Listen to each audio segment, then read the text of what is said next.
So this is a new MMO that's been, yeah, I think this is obviously the most popular video, and ooh, Blue Protocol players are terrified of predatory pay-to-win monetization, the pay-to-win shit. Okay, here we go. Blue Protocol December 2022 gameplay. So let's watch the gameplay, and then let's have all of our hopes and excitements ruined if they've already announced predatory microtransactions.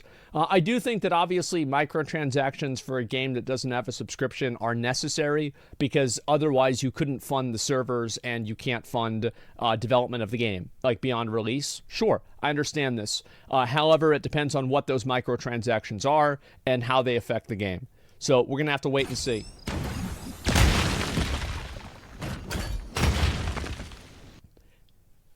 At first glance, the aesthetic of this game is incredibly good. I really like the aesthetic of this game. The reason why I like it is it actually... So, like, usually you have, like, imagine, like, a spectrum. You have, like, the spectrum on, like, one side, it's, like, super photorealistic games that are made in Unreal 5 engine, and you think it's real life. And then on the other end of the spectrum, you have, like, comic book level games like Beautiful Joe, Wind Waker, cell shading games, Genshin Impact as well. And I really like how this doesn't... It's in the middle of that. You see what I'm saying? Like, how the graphics are in the middle of it. Borderlands is probably the closest example to what I'm talking about. The lighting and colors, yeah, this is fucking amazing. He just domed them right in the fucking head. I hope we can have health bars over their head. Okay.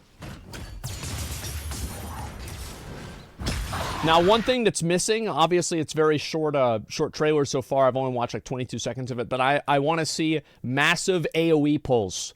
Pulling 50 mobs at the same time, killing all of them. There are numbers in this game. It was already shown in another video. So it's just that they're not being shown right now in this video. Probably just for clarity reasons. This looks really good.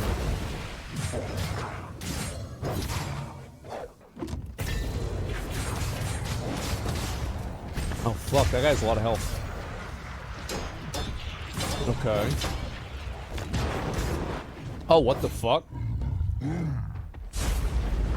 I really think it's important to have fights like this. Like, you're out on the plains, in front of a mountaintop, on the edge of a fucking cliff, and you're fighting a gigantic fire demon. This is exactly what games need to have.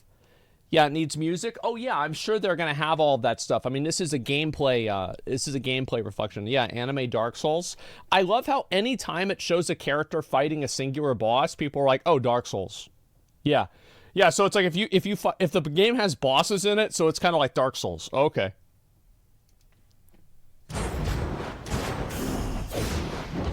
Okay. So those are the effects. I hope you can turn that off, by the way, because obviously what just happened is they cast some sort of ultimate ability, which caused them to like go into some weird like transition thing. Yeah, hopefully you can turn that off. That's really annoying and jarring. Some people might like it, maybe if you're playing it on your phone or something like this, but I don't know if this is even is playable on phone. But yeah, I hope they don't have that, or they have a way to turn it off. Okay, here's like 4 mobs. All right. So even the normal mode mobs have actual mechanics. What the fuck?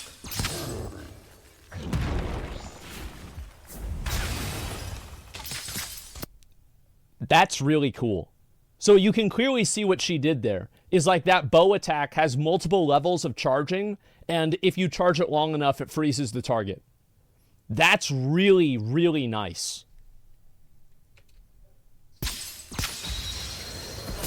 Yeah, that's the thing. I just hope you can turn it off.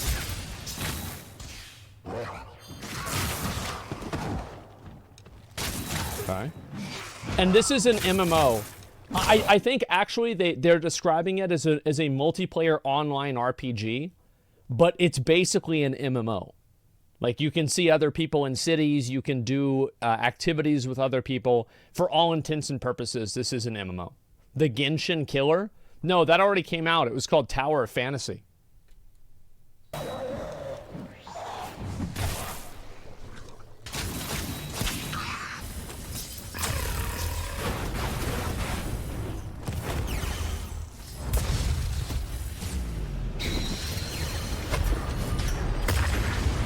What the fuck?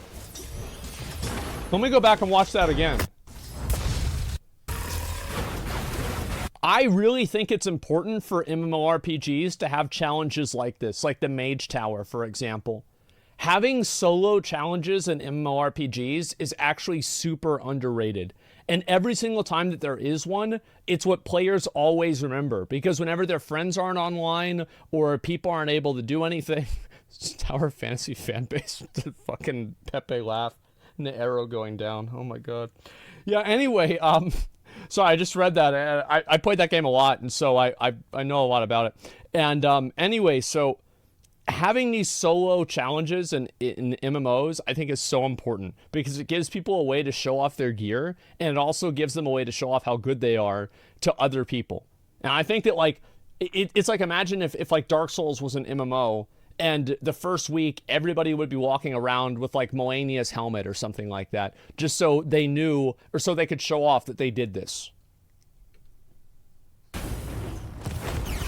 It seems like the ground effects have, like, multiple tiers of damage, where, like, if you stand inside the middle circle, it does the most, and then around the outer circle, it does less, and then outside of it, obviously, it doesn't hit you.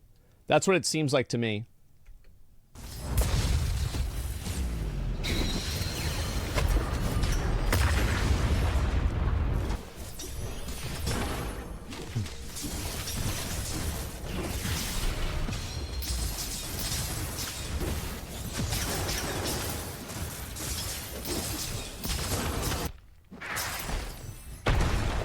Okay.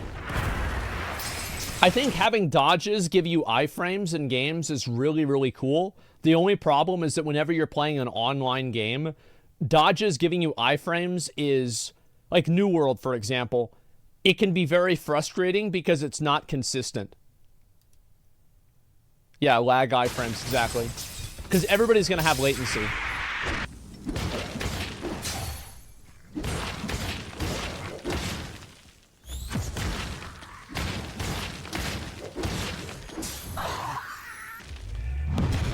Okay.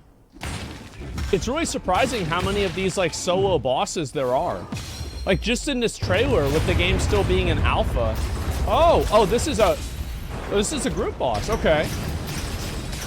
So obviously he's gonna charge at him. Yeah, I mean, it's a fucking ram or a bull or it's a boar. Okay, I got it right. Okay, so you just move out of that. That's simple. I would say these mechanics are pretty simple. That's basically the anime version of the Fallen Star Beast. Clearly. I think it's decent. Does Monster Hunter rip off? No, I don't think so. I've never played Monster Hunter, though, so I can't be sure.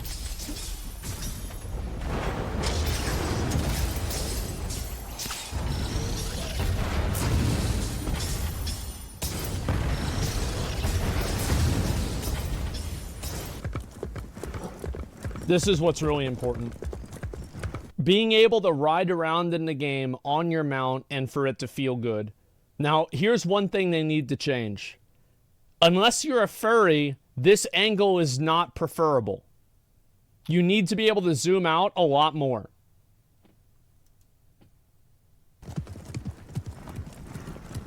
Like, I mean, come on. Okay.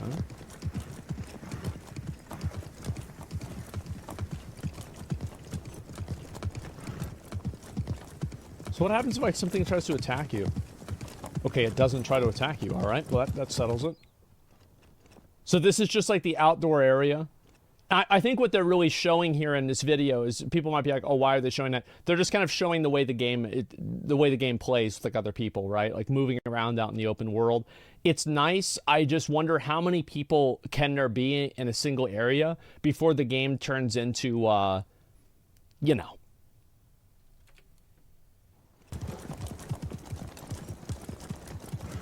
Okay.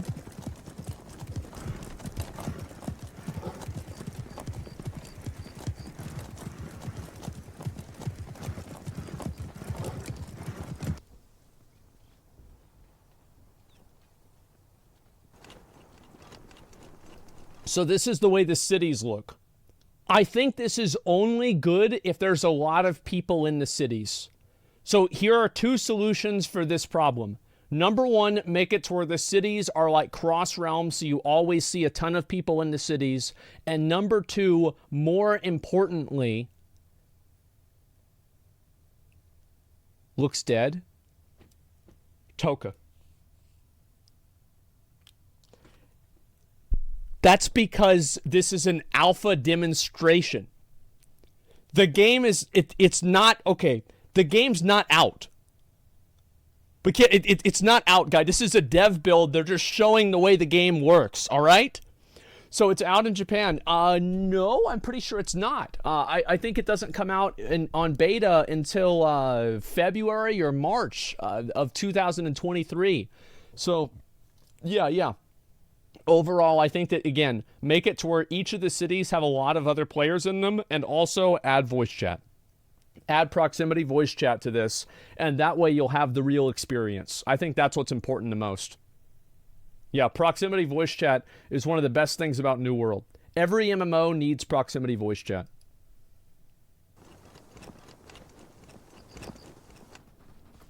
What's this? It's a snake.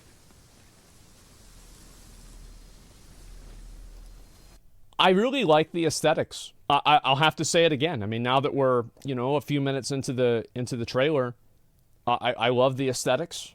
I think it looks amazing. I'm happy. This is a world I would enjoy exploring.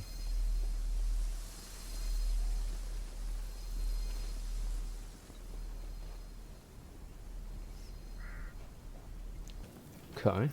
Holy fuck, this game's huge. Oh, bro, like that wiggle shit. Oh, I hope they can turn that off. Like that makes, I've never been drunk before, but like that makes me feel like that's probably what it's like whenever you are drunk. Yeah, or at least like make it a lot more subtle. It's heat waves? Yeah, it was too much to me. Damn, bro, this game is dead. There's only 3 people playing it. That's sad. Wow. There's nobody in this whole zone. Jesus, bro, dead game? Wow. Okay, so yeah, this area looks really nice. I'm curious, like, how big this game really is. Because we saw, like, a massive desert. It seems like there's a forest area, some sort of, like, like, fjord area, like we saw with the fucking things over there. And there's also, like, a meadows area. So, like, how big is this game really? Like, how long would it take to go from, like, point A to point B in this game? I would say that, like, again, these, like, small little towns here are great. Area looks like Zereth Mortis. I see why you say that. I think also one thing that WoW does really well is they have NPCs that walk around the cities. Because it makes the city feel like it's an actual city rather than just a number of NPCs placed there to interact with players. So I hope that they add that and they make it to where like the cities feel like they are their own thing. Yeah, ambient dialogue, stuff like that, yeah. It feels like you're walking into a city, not just a, array of NPCs that help you vendor and repair and upgrade armor. Obviously, this looks fucking badass. That looks awesome. And then this is the same thing we saw before. Obviously, I'm pretty sure all of this is pretty much in the same zone. Giant stone dicks. Great. I just hope they have, like, one thing that I think games like this really needs is, like, world bosses that are actually hard. And like, maybe it's so hard to make a world boss that's actually hard because you're always going to have people that like, oh, if it's hard for 10 people, then you just bring 20 and now it's easy. So it's really hard to know how to do that. Ironically, I think that one of the games that did really well with world bosses is WoW Classic. Like, besides Kha'Zix, world bosses are really hard to kill. Even if you have a lot of people, because each individual player can ruin the group for ruin the fight for somebody else, like Lethon, like those fucking what are they? Those mushrooms that ruin it. You keep saying games need this, so you keep trying Guild Wars 2, which you barely even tried. I didn't barely even try Guild Wars 2. I never tried it. I have no interest in playing the game. The progression loop of the game and end game, I've already looked into it. It doesn't seem fun or fulfilling, so that's why I don't play it. Yeah, like for me, like progressing an endgame is super important. And if I don't feel like it sounds stupid, but if a game makes me feel like I'm wasting my time playing it, I quit the game immediately. So like if a game ever makes me feel like, wait, what am I doing with my life? Like you have like that moment where you're just like, hey, wait a second. What's this all been about? Like, what am I doing? And that's whenever I stop playing immediately. Yeah, like WoW? Yes. Like, whenever I play WoW, sometimes, and I remember I was doing a Keystone, like, 17. I'm like, why am I doing this? Oh, to do the 18. Why am I doing that? Oh, to do the 19.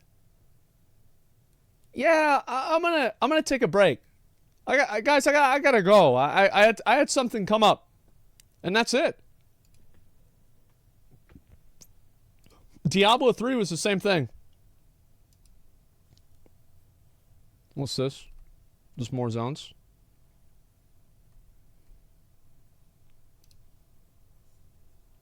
Okay. This is really nice. So this looks like a completely new area. Maybe this is like actually just a smaller part of the outdoor area. I think this game could be worth wasting a month of your life on. I will try to do that whenever the game comes out. Because I feel like every MMO that I review, I put at least 300 to 500 hours into the game. 2 weeks at max? Bro, if I can play an MMO and have fun in it for 2 weeks max, I'm happy. I know everybody goes out of their way and they're like, oh, well, I don't like that. I want to have a game that's going to like be good forever. There's no game that's good forever. I treat every game like it's just an experience. And what I really love about MMOs, and this is kind of like a weird thing, I love just going and starting the game and then meeting random people in the game and then making experiences with those people. That's what's so interesting to me. That's what will always be compelling and fun in WoW. It's kind of like, so if you think about every MMO that I played, and you guys know their names, right? Like you've got fucking Sea Lion, Dom, fucking Shadow Bunny, Void Bunny, remember him? And then we've also got Hildren, Loy, Paladini, Foxslayer, all of these people like Panthu, like from New World. And let's see, who are some of the other ones? Fucking Crits, by the way, from New World as well. Anubis, yeah, Tiger Panda, Gus. And that is the variety and the beautiful thing about playing MMOs is that you join an unfamiliar world. Everybody else is there probably for the first time, and you learn to make your way in the unfamiliar world. It's fucking awesome. I love it.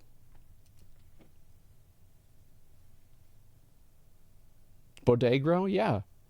That's why I don't really go, by the way. Like, yeah, obviously I have my friends that we all play on one server together, but every game we always make new friends and invite new people. That's why I do it. It's because that's what's really compelling to me about these games.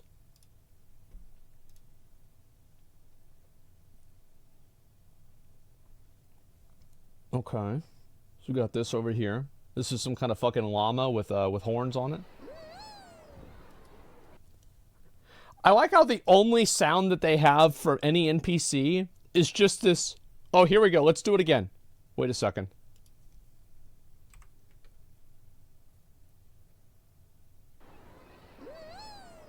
Great.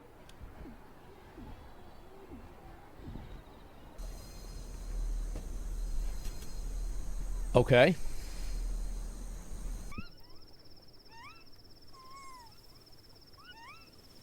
Okay.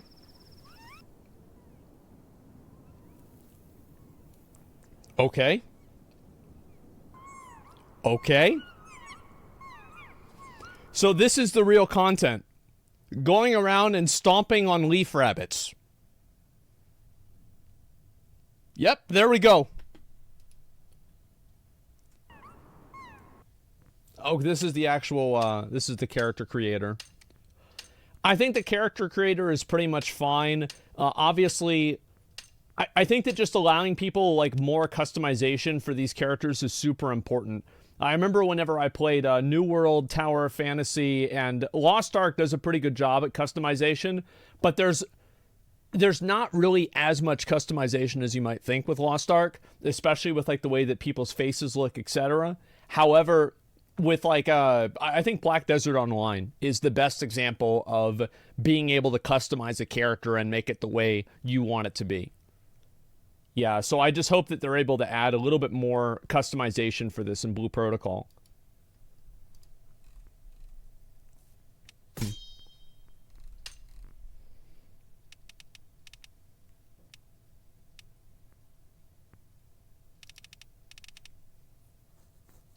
Okay. So they can have, like, different color hair. That's cute. How adorable.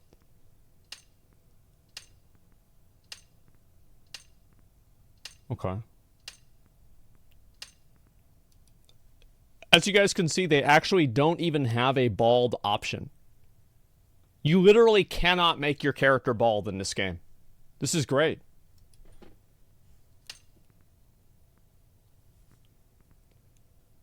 Yeah, all this is fine. I mean, like, the character customizer is important, but again, it's mainly just important for people that like to pretend to be like their character. The way that I usually play MMOs is I view, like, my character as, like, this would be me in this game, so it's like an idealized version of myself. So it's like a guy that kind of has maybe the same color hair that I do, maybe looks kind of the way that I do, except for he has more hair, he's fucking absolutely jacked, completely natural, by the way, and following the 9 ancestral tenets, and he just looks fucking awesome, right? That's it. Yeah, more muscle. Yeah, that's what I do. Basically, like, myself, if I could just, like, you know, change these things right off the rip. Yeah, with absolute primal energy.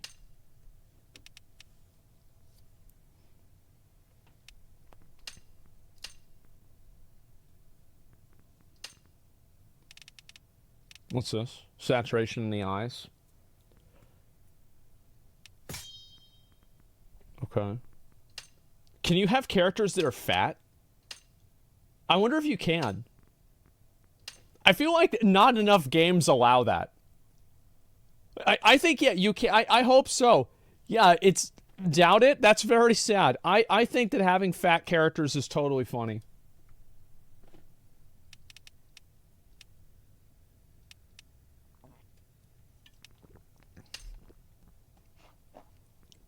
How would they fight? How do pandas fight in WoW? I don't know. They just figure it out. I mean, sumo wrestlers. Look at that. I think this looks pretty weird. Like, her face doesn't look... Her face looks photoshopped onto the body. I think maybe the face is too small. It's hard for me to say. But there's, like, an uncanny valley to this character.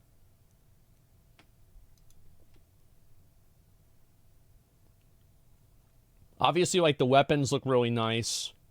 See, this one looks great. Yeah, this is totally fine. The armor looks good. Everything looks good about it. It doesn't look awkward at all. I would say, like, for a lot of these characters that I've seen, at least so far, yeah, this is great. Just massive boobs. Yeah, I mean, of course, right? I mean, this is the way games are made.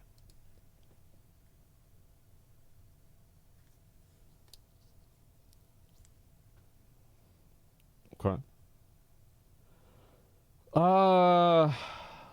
I don't know. Like, let's see another male character. Okay, right. All right, so here's another female character. What a surprise. So this one looks good too as well. Like, obviously, this is... I think a lot of people are going to make their characters look a lot like this. Yeah, good one, actually. Yeah, this is actually really well put together. Okay. Yeah, it's... I think it's like this facial structure, whatever it is about it, it just feels too small. Am I crazy whenever I say that? Because whenever I'm looking at this, it's like almost two-dimensional. Looks fine to me. Yeah, maybe, but not to me. Let's see some more male characters. Okay, it's over. All right, so we had, you know, again, it's one of these anime games. So we had a, you know, a bunch of different characters, and only one of them was male. That's about right. I think that's what makes sense. Too little boob. Yeah, I mean, I think that if they have, I've said this before, but like they should have characters that are not like overly sexualized. Like let me give you an example. I think it's this one, right? Let me go back and just double check. Yeah, like this girl, right? I mean, obviously she's got big titties, but other than that, I mean, there's nothing weird about this, right? It's just, it's a full armor set. I think that, again, just giving people the ability to choose. Because if you do want to have a character wearing like a super sexy outfit, I think that's totally okay and it's totally fine. But I don't think you shouldn't get rid of the totally sexy outfits, and you also should give people full plate sets of armor too. That way the player can make their own decision because it's their own character. So I'll go ahead and I'll link you guys this video, and then now we're going to get into, obviously, Blue Protocol players are terrified of predatory pay-to-win monetization. So you thought everything was okay. All right, here we go. I'll link you guys that video. And now we will take a look at the next one. Game is already in alpha and it's dead. Yeah, I mean, it's not a surprise. Here we go. After the most recent stream held just yesterday, Bamco brought up some noticeably concerning monetization options with regards to Blue Protocol. Right. These are options that players are very unhappy with. But is that concern warranted, or are players just doing what we do best? Overreacting. Let's take a... I think that, again, any level of monetization in a game is going to be viewed badly. When New World announced that they were going to have skins that they were selling, it was received poorly. So just because the community reacts negatively to microtransactions inside of a game, this is not an indicator of me. This is not an indicator to me that the microtransactions are bad, because everybody does this with every game. Couple minutes here to dive in and see. Before we do, though, I want to point out that we now have a community Discord open for Blue Protocol to chat with friends, to discuss the game. You can join that by clicking the link in the description and the pinned comment below. Also, I would like to take a moment here to thank all of our incredible patrons over let's see on what Patreon, this is. disregarding Blue Protocol's, well, uncertain future. I can say with the utmost certainty that you are all going to remain absolutely incredible. And also, like, keep in mind that Amazon Games is publishing Blue Protocol. And Amazon Games made multiple changes to Lost Ark to make the Lost Ark monetization, I know this might sound crazy, less predatory in the US. It's actually even worse in Korea. So even if they announce it and it's problematic, we'll have to wait and see how it looks like in the Western version of the game. So, if you have a moment, come follow Mrs69 over on Twitter. As I'm sure you're all aware by now, Bamco revealed that Amazon Game Studios, the same studio that developed and published New World around the world, and that currently publishes Lost Ark mostly globally, would be in charge of distribution around the world. Typically, I think that Amazon Game Studio has done an okay job so far, because a lot of these other MMO publishers also fuck up games, but they've made some huge mistakes. Like, for example, not having the servers merged more quickly in New World, having so many bots in Lost Ark. It seems like they are very slow to respond to problems, and the rate at which they respond to them, more problems happen. So they just keep getting more and more overwhelmed. Within the same regions as Lost Ark. This announcement garnered a, well, lukewarm reception. Okay. Some people thought that it was great. New World averages 30 to 50,000 concurrent players pretty consistently, and Lost Ark averages hundreds of thousands of players. Hundreds of thousands of players. I'm sure there's dozens of players. There's dozens there are hundreds of thousands of characters in the game. Now, hundreds of thousands of players, this is a more, I think Lost Ark has between 80 and 130,000 online players. Like actual legitimate players. 80,000 to 130,000. Logged in and playing at any given point in the day. Yeah. Both successes relative to their respective types of games. And while it was confirmed that Amazon would be making certain adjustments to the game, additional diversity. This was the best part of the whole thing. Whenever she froze the guy and charged up the attack, that to me was the coolest part of the entire demo. Alteration to certain parts of the game to better fit Western players and our laws, which frustrated many players. It wasn't until Bandai Namco addressed their monetization that shit really hit the fan. Now, before we discuss monetization, I do want to stress two different things.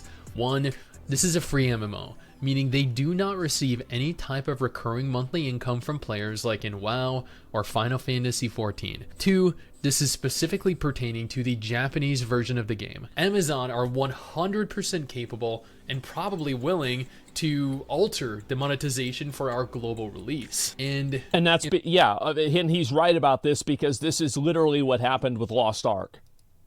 In retrospect, it's kind of funny because over the course of the last few days, players have been doom posting almost endlessly saying that Amazon are actually going to ruin the game. Well, that's because people blame a lot of the problems of Lost Ark on Amazon. And Amazon has mismanaged Lost Ark. The graph that you just showed proves that. Like, the game's full of bots.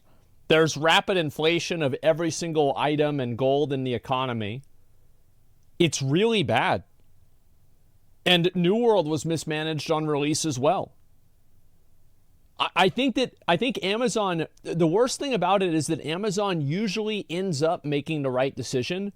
It just takes them too long.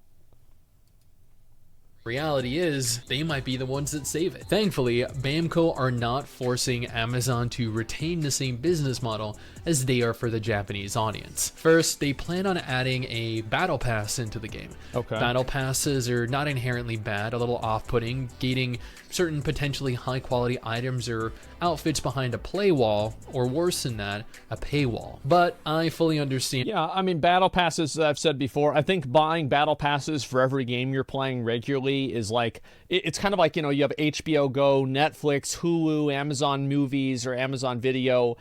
You've got fucking like Paramount Plus, Disney Plus. Like, you've got so many of these. It's like it was fine whenever you just had Netflix, and now you've got 10 more of them, and it's like, oh my fucking God. So I think battle passes become overwhelming for players because every single game is adopting a battle pass structure. Now, why is that happening? It's because it works. People like battle passes, they like playing them, and because of that, more games are including them. Absolutely. Yeah, I mean, you can dislike it all you want, but the only way to actually get rid of battle passes is to not use them. And it seems like the average player base is still using battle passes. And the gaming industry is taken to abusing battle passes. It promises more money and rewards players for playing their game long term, even if half the options are locked behind paying. The battle pass specific. Yeah, that's kind of one thing that sucks is that, like, whenever they advertise the battle pass and they say, oh, well, all the really cool rewards and, like, you know, the upgrade items are locked behind, like, the premium battle pass. It's like, give me a fucking break, man. Like, if you can't get this somehow in game, I think it sucks. Now, the problem is that the only way to actually buy things in game with currency is it's either that the developer takes a pay cut or that you're able to buy and sell gold, like the WoW token or Lost Ark blue crystals and royal crystals, etc. So it's like, which one's better? I kind of feel like it's better if you can only spend $10 to get it. I would rather not have people being able to buy and sell gold in the game. It takes the form of a season pass. Season passes will last approximately 50 to 60 days and will range from free passes with up to 60 levels worth of rewards to obtain, or paid passes with 100 levels of rewards to obtain. To milk more money from players, there will be 2 different tiers of paid plans. This is very common with 2 tiers of battle passes. Lost Ark has 2 tiers. It's like the premium battle pass and the super premium battle pass. Lost Ark has this. Diablo Immortal has this. Diablo 4 will have this. It's already been announced. How many other games have it? Tower of Fantasy has this. Pretty much every single game has 2 different levels of battle passes in it. Advanced and Royal. Players will be limited to a singular plan at any given time. I've seen this done regularly in gacha games, with each plan typically providing subtle, slight differences, but both being ultimately rewarding in their own right. For players, one thing that, like, this is the way that Lost Ark did it, is that if you buy the premium battle pass, you get access to a bunch of rewards. So, like, it's literally pay to win. But if you buy the super premium battle pass, all it has is cosmetics. You get like a new background or like a new cosmetic armor set or something like this. But the super, it's not like you have to buy both of them to stay current. You just have to buy one. Yeah, it's basically tier 2 and tier 3 subs in WoW. Even PoE has battle pass now, only cosmetics though. Yeah, I don't know how that works. With more money than the rest of us, you'll be able to use Rose Orbs to purchase levels and progress your season pass faster. Which brings me to the next option, Rose Orbs. Rose Orbs are I just don't really give a fuck about people progressing a battle pass unless it gives them a combat advantage. Like anything like stupid cosmetic armor sets or anything like this, I think there's a huge difference between being able to buy levels and buy power in a video game versus being able to buy cosmetics. I'm totally fine if every in-game cosmetic is literal dog shit if it's a free game. And the only way you can get cool-looking cosmetics is if you pay money for them. The only thing that I don't like is whenever you have to pay money to be more powerful. That's what sucks. Because like PoE is just like that. Now you do have some cool items in PoE, like Calm's Heart looks really cool. The Brass Dome looks really cool. Starforge looks really cool. Let's see, Voidforge looks really cool too. And there's a handful of other ones. The Prism Guardian I think looks kind of nice too. Yeah, Sappho's Frame.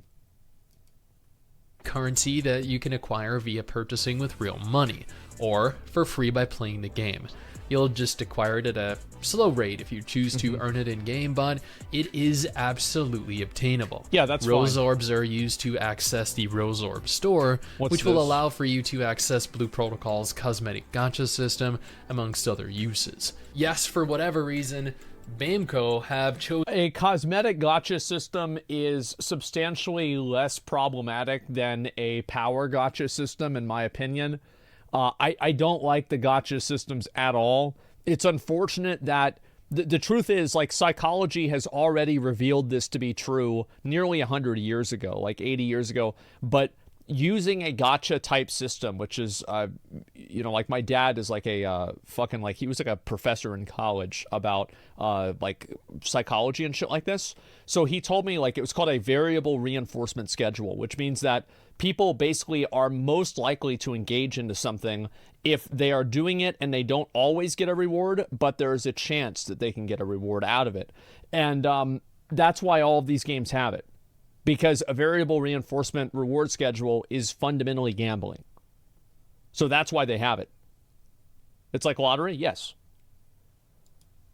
Listen to grace us with a functional gacha system in-game. Granted, it will theoretically only be for cosmetic items, for however long that remains profitable. This is an MMO. This is not a gacha game, or technically it should not be a gacha game. So gacha will not lock classes or characters from being obtained. Merely outfits or accessories, maybe hairstyles. If gacha does not lock characters or like like weapons or things like this from being obtained, I don't think it's that bad. Now, obviously it is bad, but I feel like it is disingenuous to say that all of it is the exact same. Like, the way that it's incentivized inside of the game does matter. And other customization options, including mounts. For now, anyway. This is currently unconfirmed, but it looks like Rose Orbs will also be used to potentially improve your gear, meaning players that purchase Rose Orbs could theoretically possess a statistical advantage over those of us that opt to play the game for free. And that is definitely a problem. That's bad, because that's like you're literally spending money on the game to make your gear better. I mean, like, guys, I don't know. Is spending real money on a video game, and then you spend the real money, and then the real money makes your character's armor more powerful and your character do more damage. Is that pay to win? Oh, fuck. I mean, oh, jeez. I don't know. I mean, oh, it's a tough one. Yeah, come on. Of course it's fucking pay to win. It's the most pay to win shit you can possibly have. So it depends on if you're able to get, like, the Rose Orbs for in-game currency. Like, you can earn these in-game, and you can realistically have them applied to all of your armor at a similar pace that pay-to-win players have. This is not as bad. But I think this is something that the way that it's actually implemented into the game is going to be what determines how bad it is for the game. Could secure advancements through dumping hundreds of dollars into their upgrading. The Regna store is going to be your typical in-game store. There will be several sub-stores located within, the Rose Orb store being one, the Blue Protocol Points store, the Gacha store, and the Season Pass stores being the others. Each store will feature their own selection of items exclusive to them and their respective currency. Yeah, so, I mean, it makes sense, right? I mean, it wouldn't really be a new age anime MMO if there wasn't 7 different stores and 6 different currencies. So yeah, of course it's like this. Makes sense. I'll be right back. Give me a second. Over the Rose Orb store and the Gacha store just a minute ago. They revealed the Blue Protocol Points store, but they haven't directly addressed how we'll go about acquiring the currency, nor what the currency will be directly used for. And the Season store, well, that wasn't really elaborated on either. Again, like, the currencies in these games doesn't really matter as long as they're not used for, like, a bunch of super pay-to-win shit. Like, I don't care if it's, like, cosmetics. I don't care if it's, like, a mount skin that looks cool. Like, yeah, it sucks, but it's not a subscription game. You're not buying the game. It's a free game. It's like you either have one or the other. Unless you're WoW. There will be the option for players to purchase tickets. Tickets will be limited to 10 at any given time, with free players being able to earn 3 tickets per day completely free. Paying players will be able to purchase the remainder if they so choose. Tickets are going to allow for players to receive additional rewards from dungeons. The devs confirmed that they understand this could be... I see. Okay, here, let me explain it. Here, I have a math equation.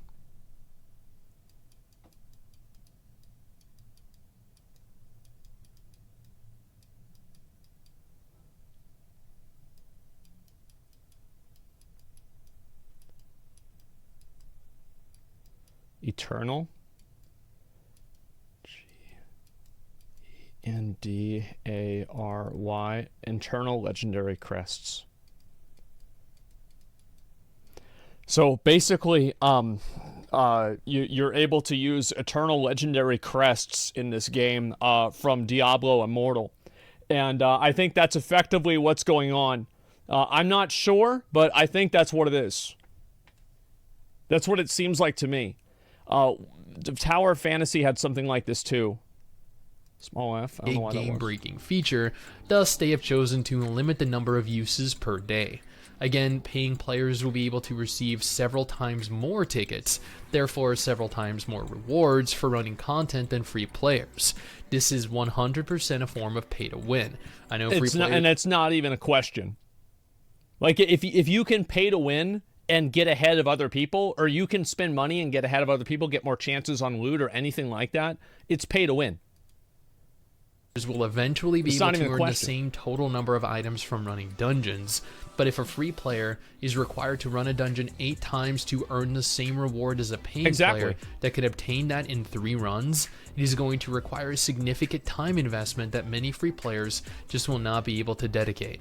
And that is if... Yeah, it's kind of like these games, like there's people that like they they go and they say, oh, well, you know, if you play a lot, you can keep up with the whales. It's like, number one, no, you can't. And number two, you can keep up with the whales that aren't whales. Thank you very much for the 5 subs. I appreciate that. Yeah, you can keep up with these small little dolphins, orcas, and maybe a you know, like a medium-sized shark. Okay, the mega whales, you're never going to catch up with them. And on top of that, the people that and you have to play the game like it's your job to do this. So like these people are spending $100 a week. You're spending 100 hours a week. That's what happens, just to stay on the same level that they are. 10 tickets is the maximum, which they did not confirm was the case.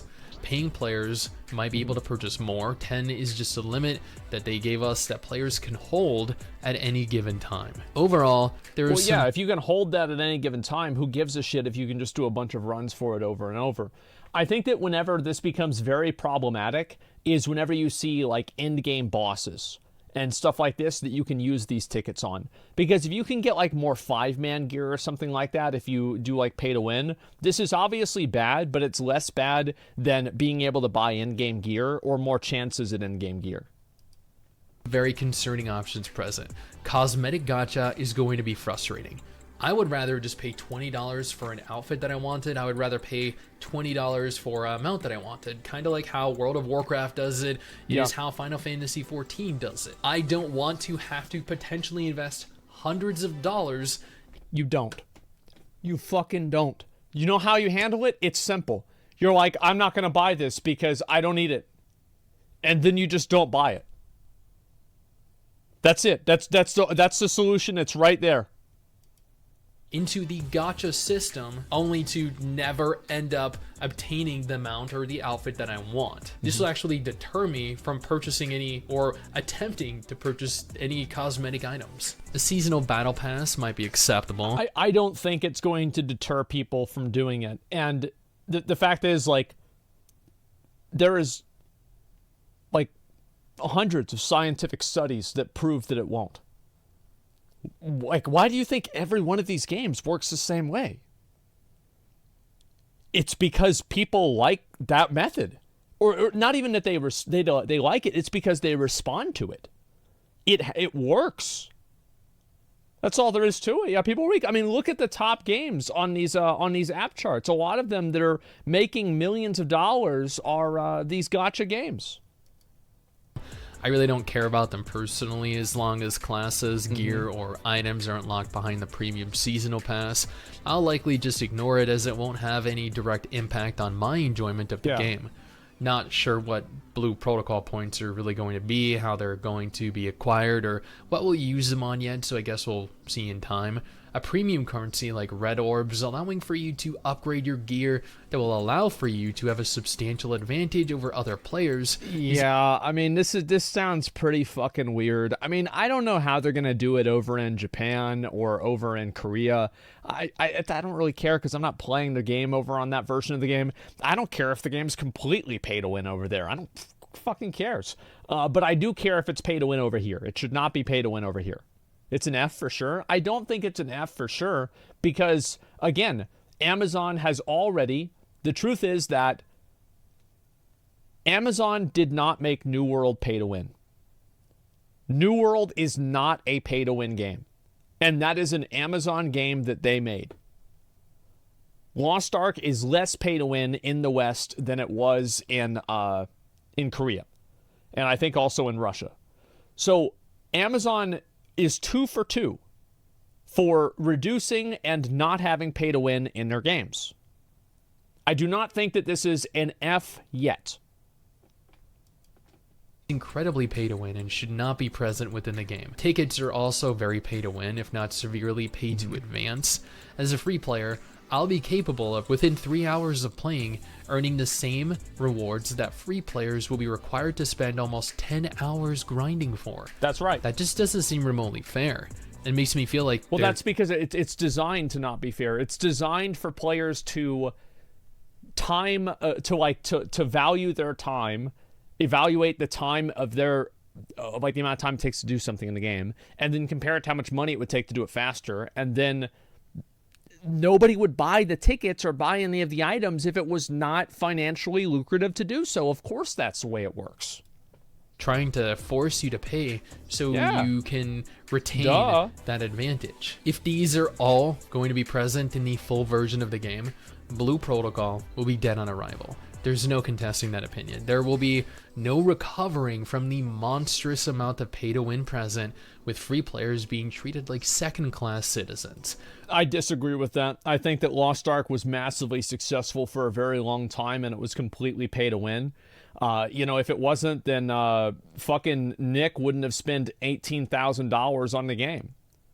Like, it was obviously pay to win because that's how he spent all the money. It makes sense.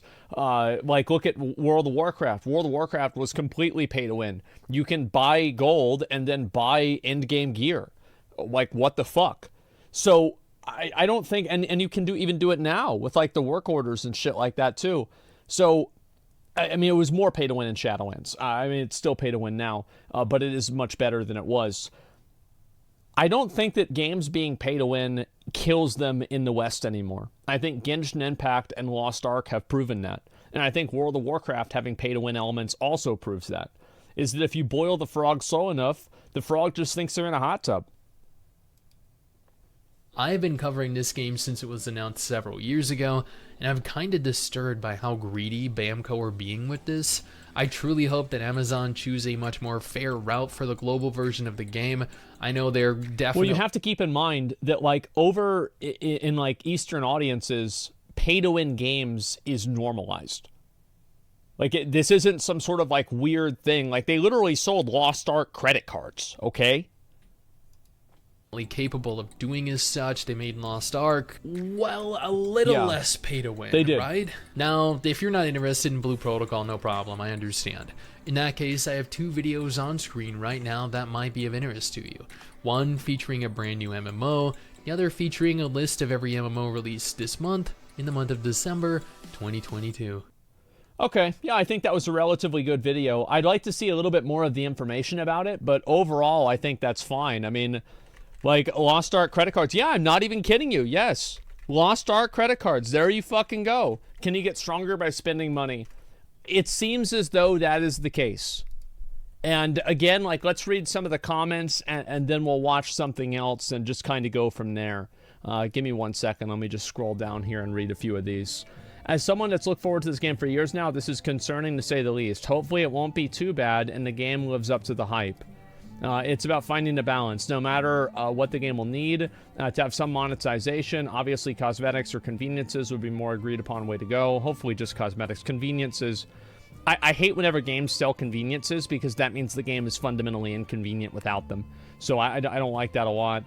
Enough content with free-to-play materials for free-to-play players to find ways to enjoy the game. If there's a gacha system for cosmetics, they should just implement a market where you can sell the gear that you don't like PlayStation, or sorry, not PlayStation Online, Phantasy Star Online, or at least maybe having a guild storage or trade amongst members. Yeah, I think that'd be nice too. So like if you get a really nice thing and you don't need it, you can give it to somebody else. Sure. The socket system seems like it just saves time grinding for weapon effects. We aren't really sure how much time everything will be, but hopefully it turns out all right. Hopefully Amazon and Bandai Namco won't mess it up. I really hope so. My understanding from somebody who I talked to, who I have a very good reason to believe, is that we will be getting information about this game and new stuff about this game coming out in the West very soon. And whenever that happens, I will obviously be covering it and give you guys as much opinions and as information as I can. That's it. These aren't even games. They're money extractions with just good graphics and over-complex systems. Well, the thing is that there's always going to be a spectrum of like how bad and how good certain different types of monetization systems are. But I do think that, yeah, especially this is true with phone games. To be honest, Amazon's handling of New World, money-wise, was pretty good. There's still no pay-to-win, even after all the scare the game had on launch. Very true. So I wouldn't write Amazon off yet, but I do think that Amazon does have a history of mismanaging the, game changes. It takes them too long to change something, and it should have been a lot faster. That's what selling a product is, too. Yeah, Elden Ring was just monetization for a box. Yeah, that's always how people are going to say things, though. It's unfortunate, but there it is.